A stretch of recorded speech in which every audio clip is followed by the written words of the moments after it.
யாருக்குமே கொடுக்க மாட்டாலாம். ஆனால் நினச்சேன் ஏதோ ஸ்பெஷலாக இருக்கும் அப்படின்னு. ஐ லவ் யூ மாம் அப்படின்னு சொல்லி போட்டிருக்கேன். உண்மையிலே இது ஸ்பெஷல் தான். தேங்க்யூ. வீட்டில் இருக்க ஒவ்வொரு பொருளையும் மைலோ கடிச்சு கடிச்சு வீணாக்கிட்டு இருக்கிறதால என் பொண்ணு அது வாயை கொஞ்சம் அடைச்சிடலான்னு கொஞ்சம் நேரத்துக்கு அடைச்சி வைக்க ட்ரை பண்ணா. உட்காந்துருக்கு சைலண்ட்டாக.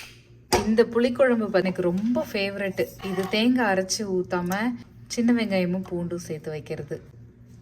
உங்கள் யாருக்கும் பிடிக்கும்னா கமெண்ட்டில் சொல்லுங்கள். இன்றைக்கி நம்ம வீட்டு ஈவினிங் ஸ்நாக்ஸ் பார்த்திங்கன்னா காணை வச்சுருக்கேன்.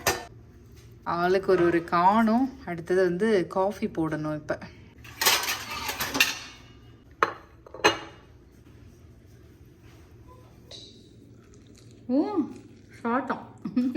ஷார்ட் அப்படின்றா.